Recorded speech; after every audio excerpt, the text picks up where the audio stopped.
Hello and welcome to On Boards, a deep dive at what drives business success.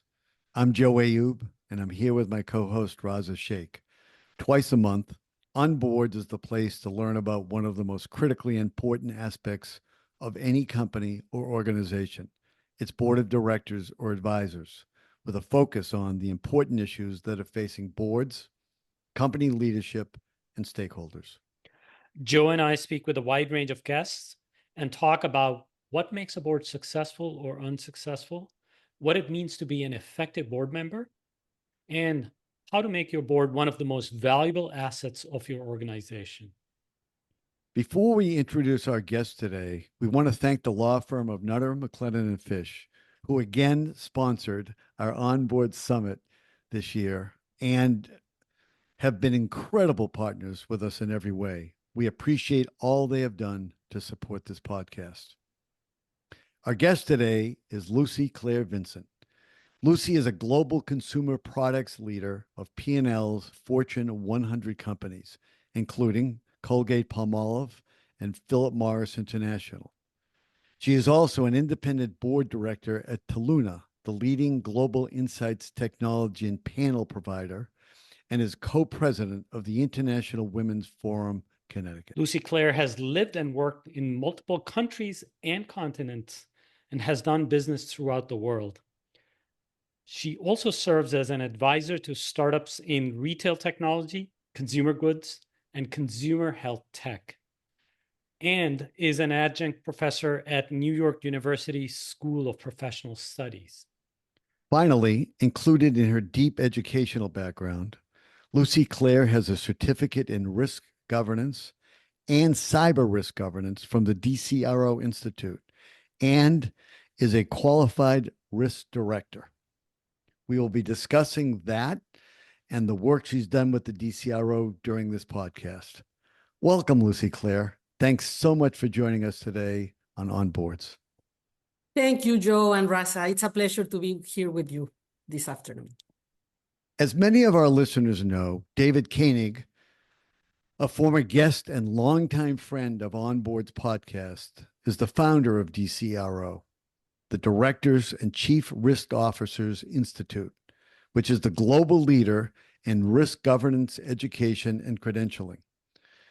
Raza and I believe that identifying the governance of risk is one of the most important responsibilities of a board. Given the incredible importance for board members to be able to identify and address risk, we think the work that David and the DCRO are doing is vitally important for raising the level of board governance generally. And we're really happy to have Lucie Claire with us to discuss some of her work with the DCRO. Given your deep background as a global products leader, addressing risk and identifying risk must have been something with which you were quite familiar. Talk a little about that in your background and how it impacted you as a board member.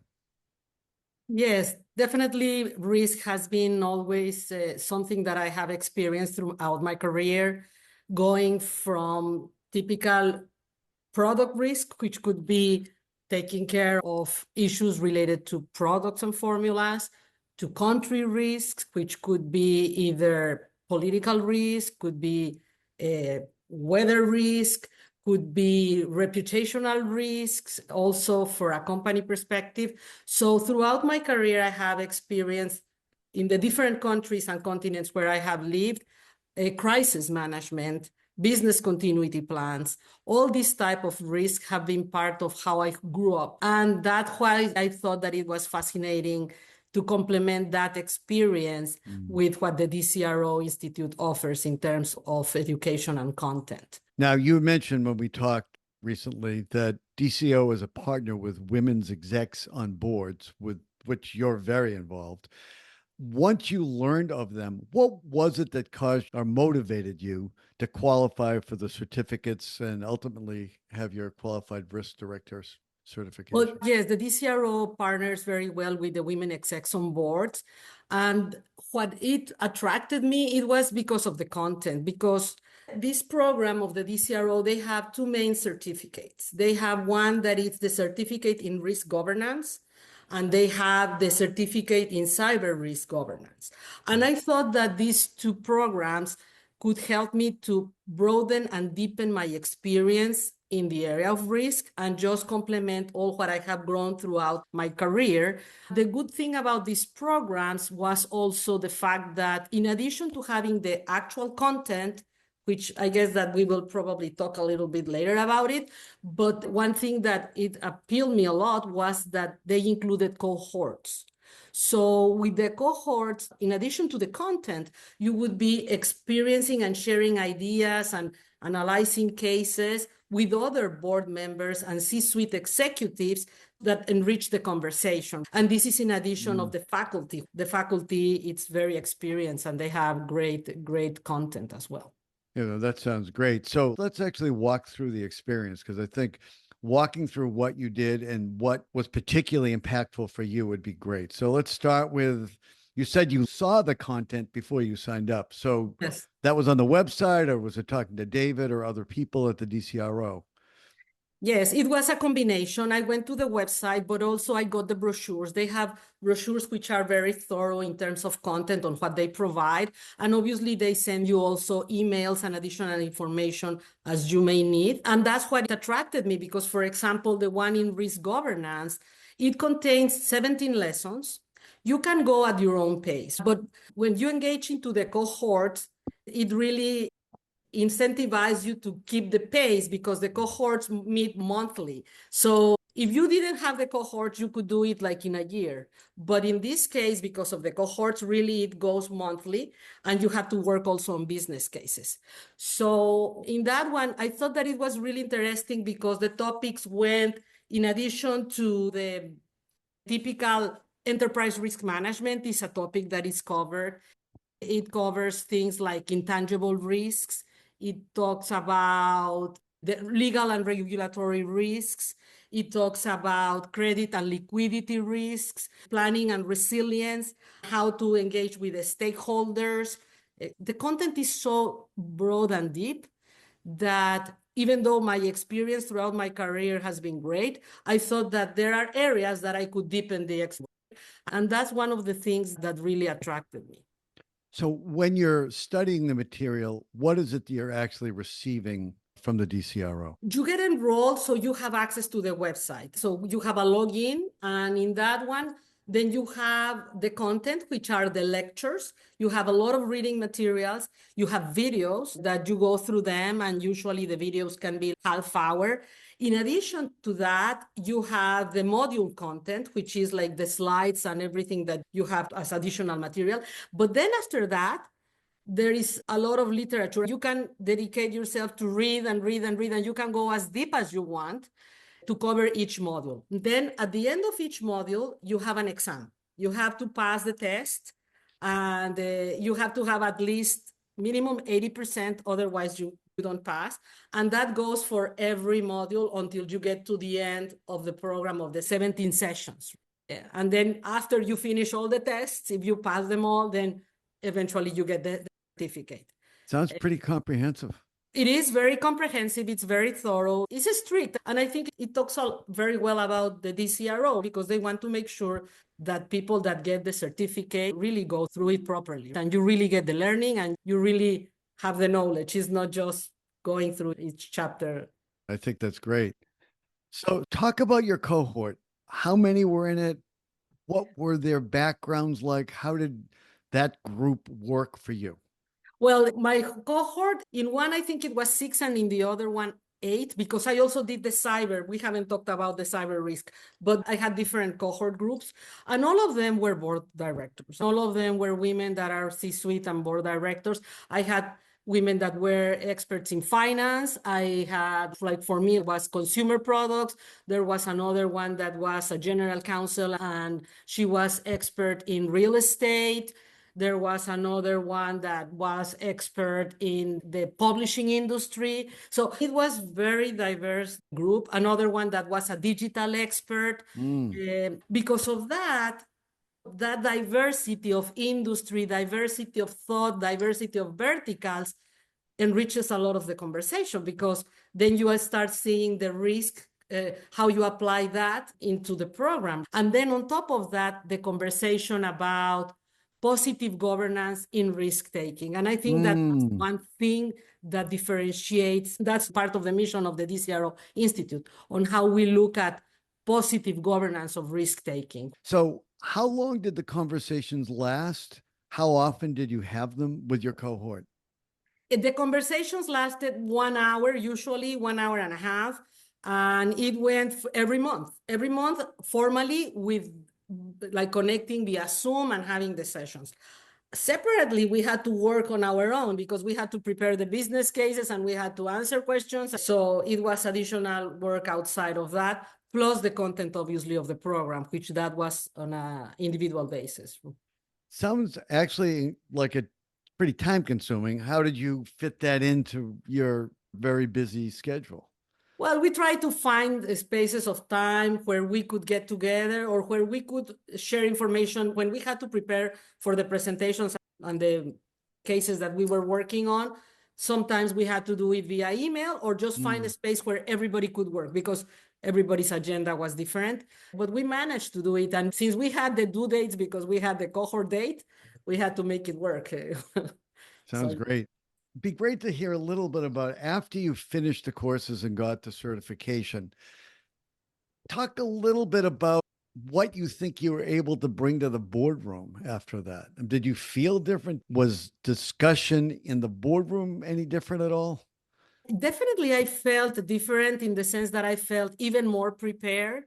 I felt that I knew more. I think that one of the things that is very relevant, and here is also about the cyber risk governance, is like, we don't have the luxury of staying without learning. Right now, the world is changing so fast. Technology is changing so rapidly. And everything that we are seeing about AI and cyber, I felt that having taken these two programs kept me updated and kept me ready. I am just a curious learner by nature, but this gave me this confidence that I am updated and also encouraged me to continue learning, which is another thing that also the DCRO Institute has, because they have all of these positive case studies, they have newsletters, they have articles that keeps us also learning constantly.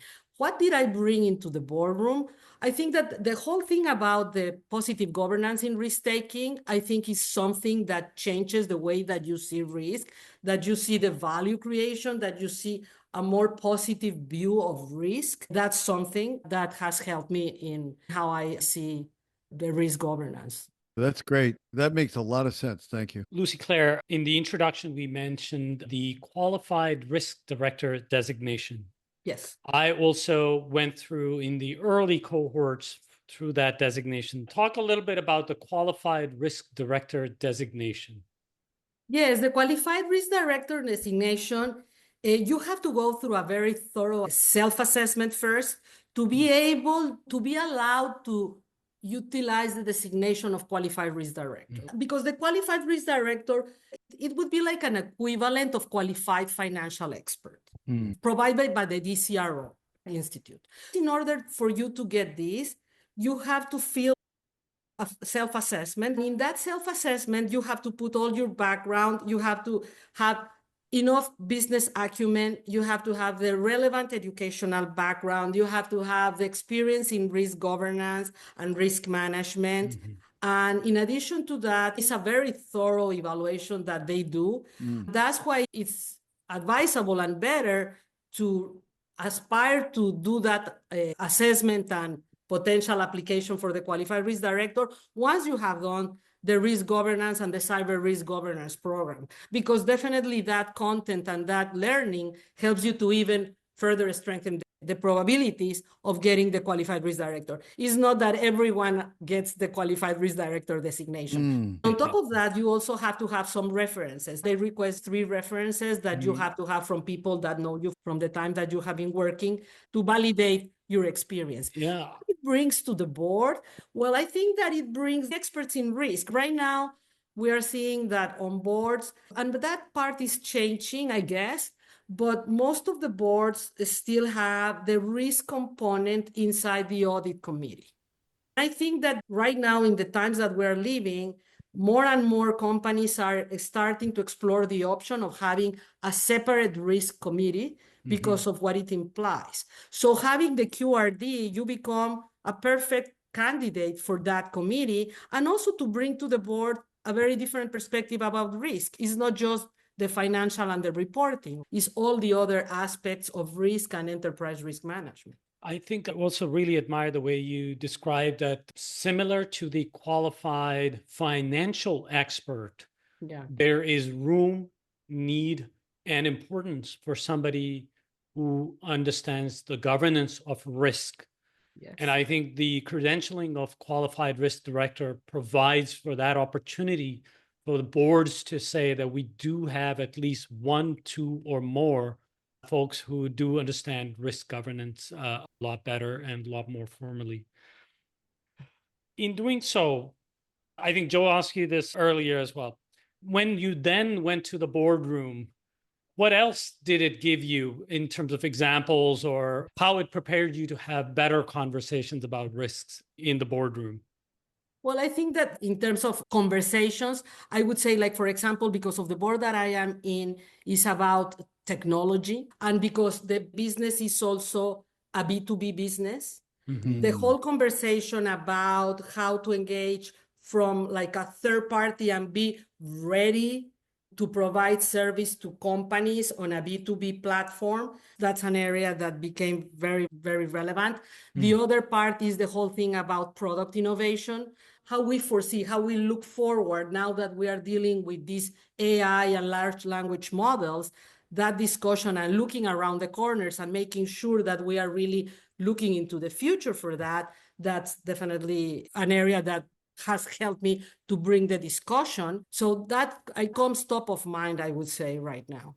Lucie Claire, who should consider the qualified risk director credentialing or the certificates in risk governance or cyber risk governance? Who would benefit the most from these? I would say that any person that is already a board director or aspiring board director, definitely they should consider taking both programs. I would also say that even senior executives in companies, because at the end of the day, the boards usually provide the oversight and the governance, but also the executives are the ones that are in the operations and in the day-to-day, and they are the ones that deal with risk on a daily basis. So having these programs definitely gives you a very broad perspective. It helps to build value and trust. It provides you the opportunity to be more strategic about risk and how you think about the long term of the business. It allows you to be sure that you will be resilient and at the same time compliant. So I would say that it's board members, but also executives running companies. And I think maybe I'm thinking for aspiring board members that if you have the qualified risk director credential, that it may make you a more attractive candidate for boards. I would think so, yes, because then you have this credential that validates that you are ready to talk and manage and govern risk. It also helps because the good thing about the DCRO is that it's present in so many countries, because this is an organization that is global. It's not just for the US. It has presence in other geographies and has board qualified risk directors in multiple countries. I would say is in more than 120 countries, but the QRDs are around 60, and you have a great network. So also for aspiring board members, just to have access to the network that moves in the board space, it also helps them from that perspective, just to make the right connections for potential board opportunities and just to discuss, because you get the learning. Have you kept in touch with members of your cohorts? Oh, yeah, absolutely. Yes, I keep on a regular basis. And the thing is that even if we are not in the same locations, Zoom call or email, and just sometimes it's just to compare notes, bounce ideas, discuss topics, or even share things that are happening that we are reading in the news, just to stay relevant. And Joe, at any board-related event that I go to, often there is a group of qualified risk directors. And I think that a DCRO then in that sense has built a great community of practitioners of risk governance that is also tremendously helpful to each other. Yeah, That's terrific. You mentioned the faculty. The faculty you learn from via videos, or are there any live lectures? Some of them are videos, some of them they connect to the Zoom. And they have the conversation, especially the ones of cyber. We had multiple of them. Several of them just joined the call and they were doing the lecture. I cannot say in person, it was in Zoom, but they were there and we were interacting with them and Q&A, and it's very rich. It's really good. And all of them are really experts and are authors and board members and C-suites. Do you find yourself using the DCRO to keep up with the literature and what's going on in the world of risk identification? Yes, I do. And I also join the additional events that they organize, like the positive case studies, the opportunities articles that they issue. Sometimes they organize events, like, for example, at the beginning of this year, they had an in-person event in the New York Stock Exchange, which I attended, and there were multiple other QRDs, as Raza was mentioning. And they also do some other Zoom ones that they organize with other groups, like the Women Execs on Boards, which is the other organization. They also organized a risk panel to talk about risk, positive governance on risk taking. So yes, I take advantage of all of that. That is terrific. Lucie Claire, it's been great speaking with you today. What a great conversation. Thanks so much for joining us. It was a pleasure to speak with you, Joe and Raza. Thank you for the invitation, and look forward to staying connected. I hope so. And thank you all for listening to On Boards with our guest, Lucie Claire Vincent. Please visit our website at onboardspodcast.com.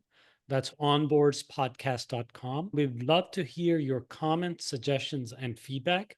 If you're not already a subscriber, please be sure to subscribe at Apple Podcasts, Spotify, or wherever you get your podcasts. And remember to leave us a 5-star review. Please stay safe and take care of yourselves, your families, and your communities as best you can. And we hope you'll tune in for the next episode of On Boards. Thanks.